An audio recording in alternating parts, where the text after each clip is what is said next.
Hey guys, here's a video on how to quickly, easily, and cheaply clean an AR-15. It doesn't require any special scrapers or tools like that. It can be done in the field, and even the cleaning solvent can be reused. If you follow this guide, you can get an AR-15 close to spotlessly clean and lubed in 15 minutes or less. Okay, so for cleaning the AR-15 here, we got odorless mineral spirits. They poured them into a tub. We got the AR-15 bolt here. This is a little bit cleaner, about 60 or so rounds suppressed. So what we're going to do is we're going to start taking it apart.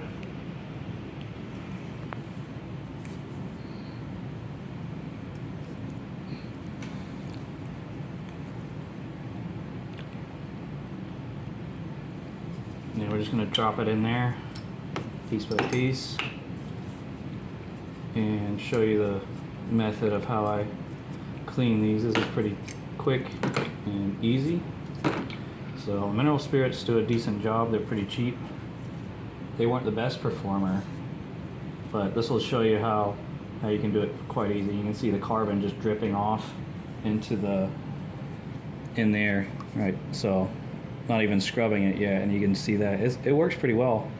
And if you look at it right now, it already looks pretty clean as it is. So there's really minimal scrubbing, but you just go over this real quick. That's pretty easy. You can take the extractor pin out if you'd like, but you just kind of clean it up right here with one of these blue brushes. They don't quite wear out as fast as the clear nylon or the translucent nylon that you see a little bit more commonly. Clean this up, clean out the extractor groove right there.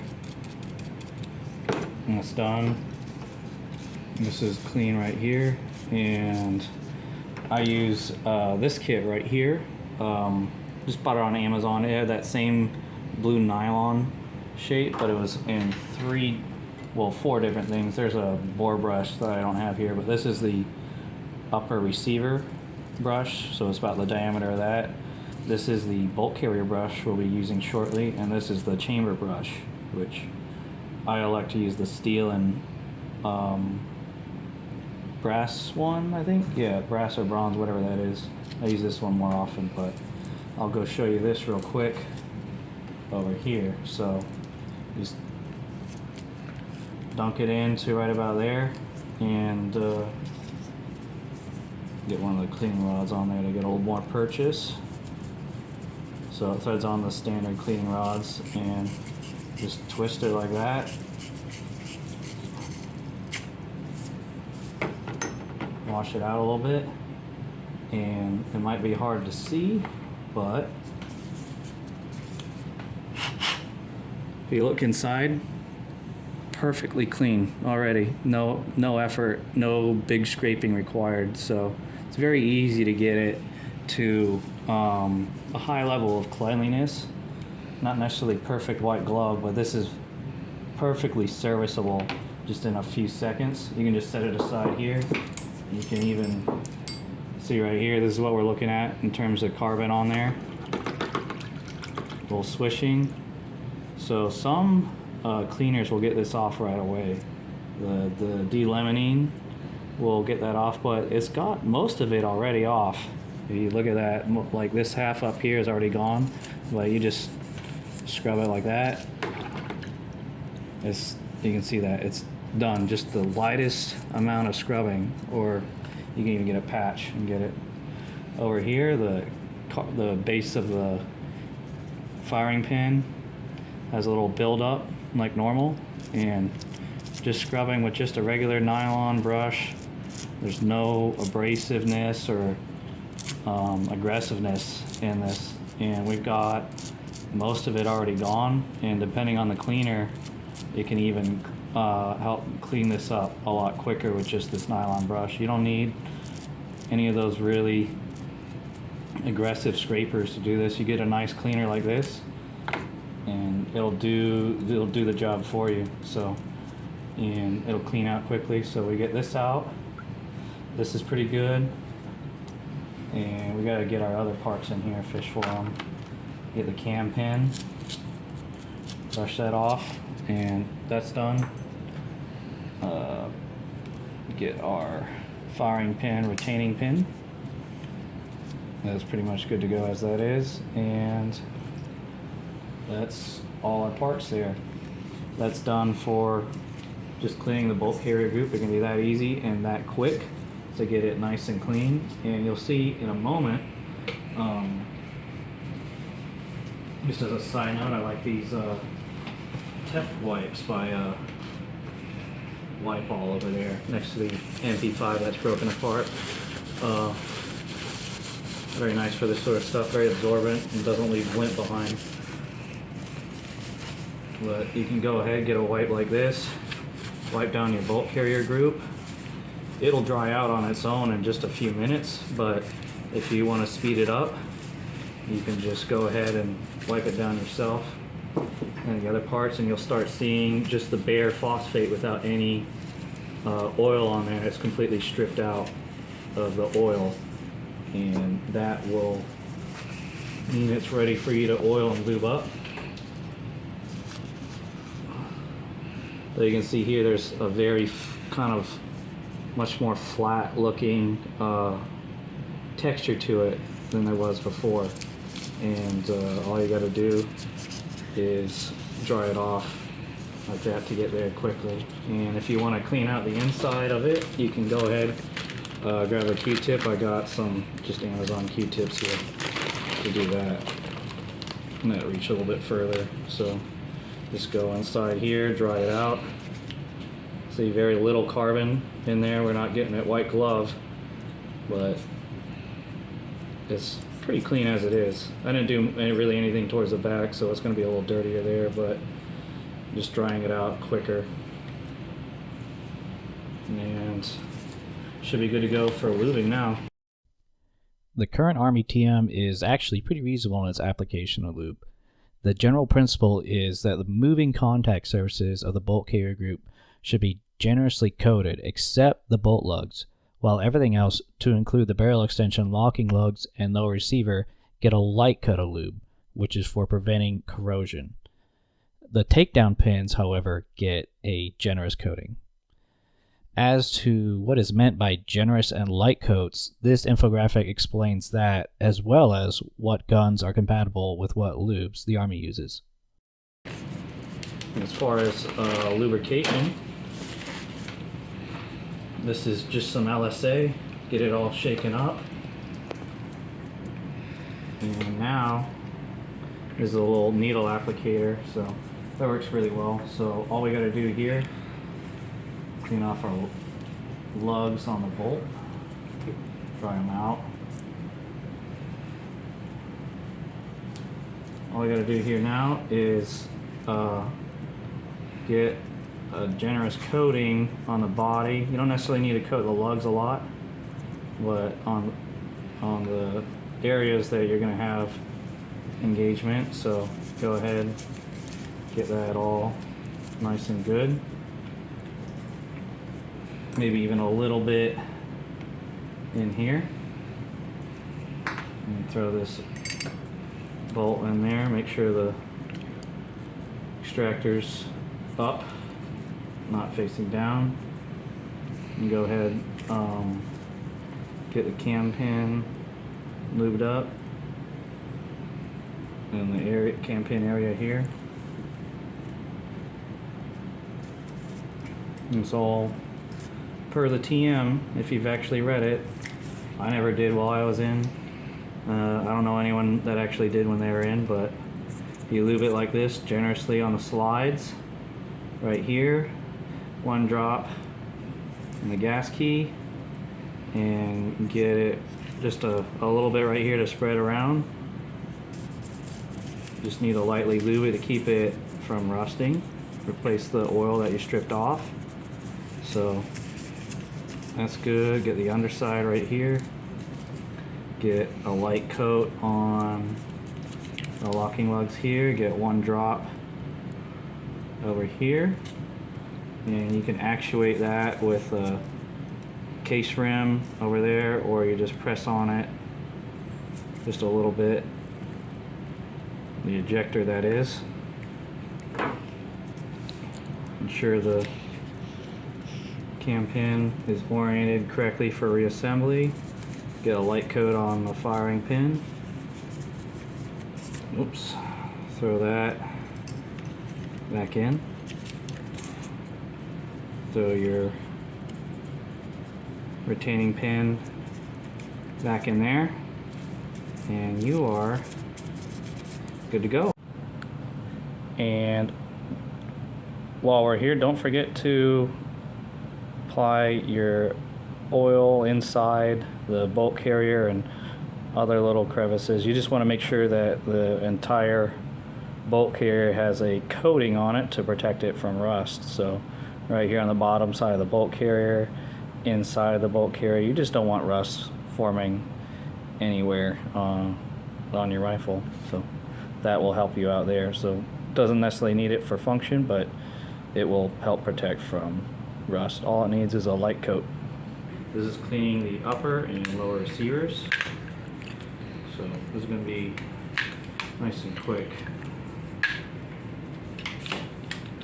So we're going to separate the receivers right now and set the lower to the side over here. We've got our upper receiver right here. This is going to be real quick. We take this bore brush. I featured it earlier as part of this kit right here. It's a blue nylon brush.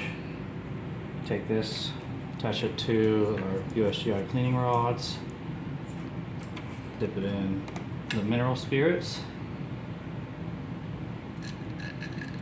You can reuse this mineral spirits as well. And this brush right here just fits right in the upper receiver and just brushes it out.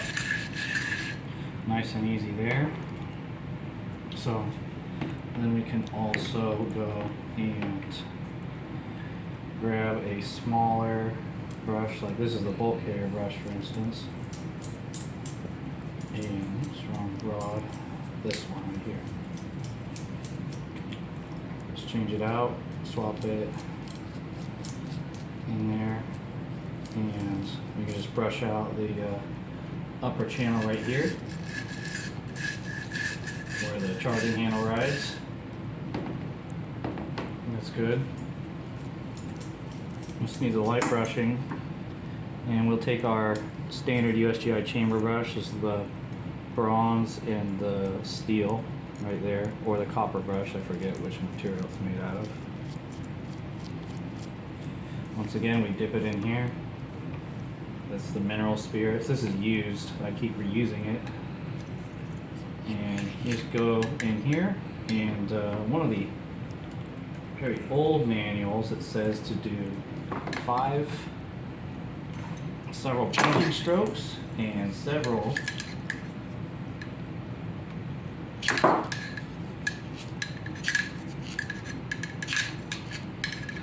turns too. So I'm going to go ahead and do several turns here.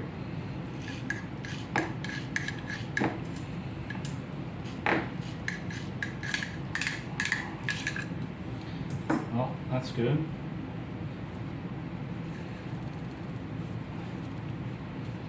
I don't know if you can see that, but I can see concentrated drops of carbon just dripping right out. Just with a very minimal effort, we've got a lot of carbon out right there. So these mineral spirits will dry up in a few minutes on their own, but if you want to go ahead and accelerate that, you can just wipe off the excess, and especially the areas we can brush. But just a quick, easy wipe. I recommend some kind of a tech wipe, like a shop towel or something like that. They don't leave as much lint, and they hold together better and a little bit more absorbent than standard paper towels. You just get in all the places with one of your fingers. And if you want, you can also tear off a piece of it, wrap it around one of your brushes here. These blue nylon brushes seem to be a little bit more durable than just the other stuff out there, and that's all nice and cheap Amazon stuff.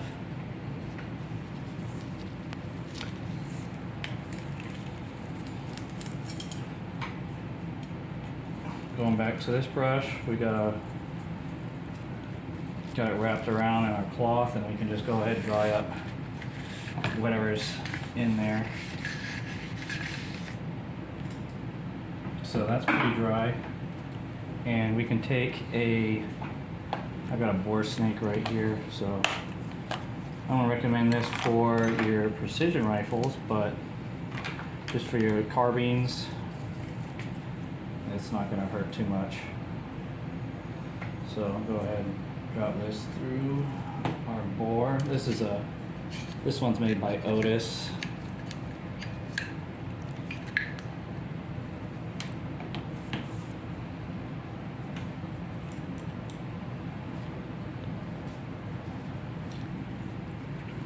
And now we'll just put on through the direction of travel. And that's looking clean enough to me. Nothing in there that I see that doesn't need pressing out. You could also use compressed air if you have access to that, but this is a little bit more of a field expedient methodology, or something somebody can do in their garage real cheaply. So, and there are very cheap bore brushes out there besides the Otis one. So you're welcome to use the toothbrush right here.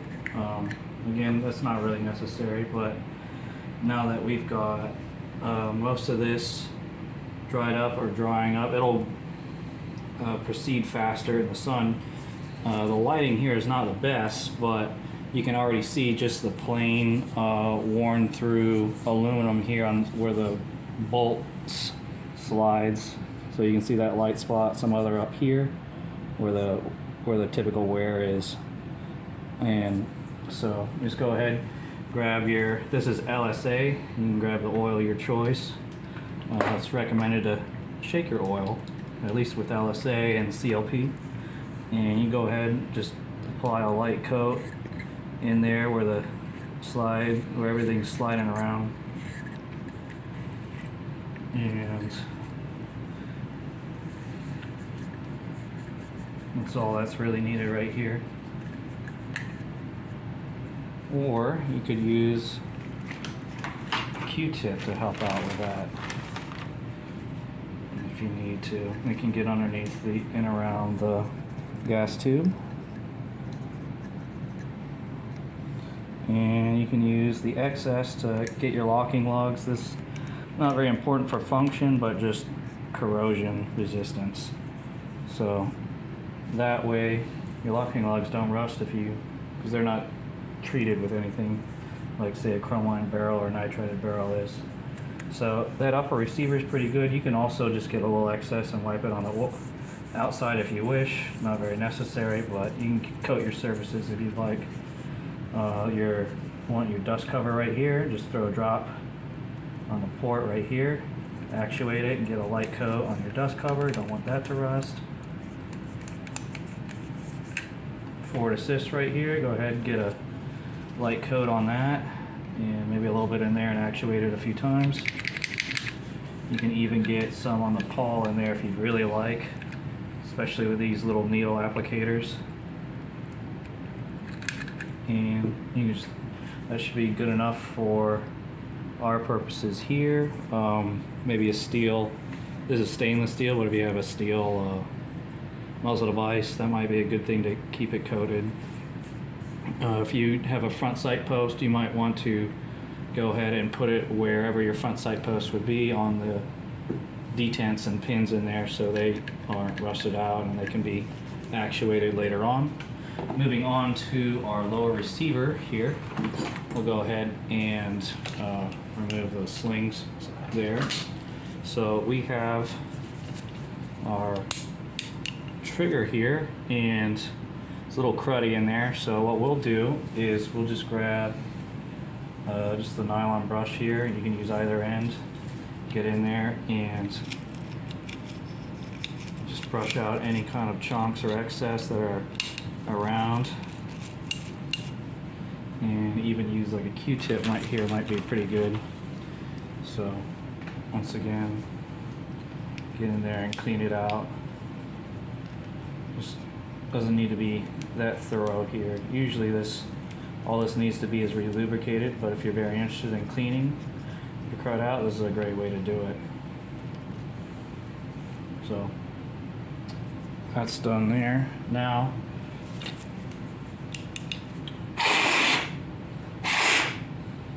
and that's a lot cleaner. We got our sear surfaces here all cleaned up.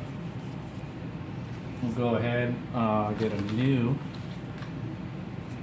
Q-tip. We'll clean down the sear surfaces where we're wiping with the mineral spirits or solvent before, so it's all nice and dry, all the carbon's loose, and it's looking a lot cleaner already. And now all we can do is we can get our LSA here in this particular case, go ahead and lubricate the camera. You want to go ahead and get this on the pins down in there, on the hammer and trigger pins. You want to get it on the sear surfaces, and you want to actuate them a few times, so it run down and get on the primary sear. So that's it. And if you want, you can get on your safety, your pins over here. You can keep these generously lubricated. You can go ahead and grab a little bit on your bolt catch pin area. And magazine release. Get these coated. These are steel, they can rust. And if you'd like, you can go ahead and take out your buffer and clean out in there. It only needs a light coat inside. There's nothing too special about that. But get your buffer detent, get that lubricated, and you can actuate that with like your cleaning rod here, for instance. And that should be good to go. That's all you need to do to keep the rifle running clean, and with a minimal amount of lube. That's easy to do in the field with your standard tools. Also, some other places to consider lightly lubing for corrosion prevention are the rear end plate, castle nut, optics mounts, accessories, sling loops, sling components, and just about every steel component on your rifle, just to keep it from rusting and working smoothly. The purpose of this video was to show that you can get all the functional components of a rifle to a high level of functional cleanliness quickly, easily, and using common, easily found components to do so. It will also serve as a demonstration of my methodology of cleaning and lubrication for my rifle in the lubricant and solvent test videos that I will release soon. I know most people usually don't care about this stuff or clean their guns and barely lubricate them, but that was also the case in Vietnam when many GIs were letting their rifles rust to death, as some of the soldiers admitted they had never cleaned or lubricated their rifles at all while in country. I think if you take your rifle seriously, you should set a good standard for cleaning and lubricating your rifle, and for those who choose to do so, I hope this video helps. Thanks for watching.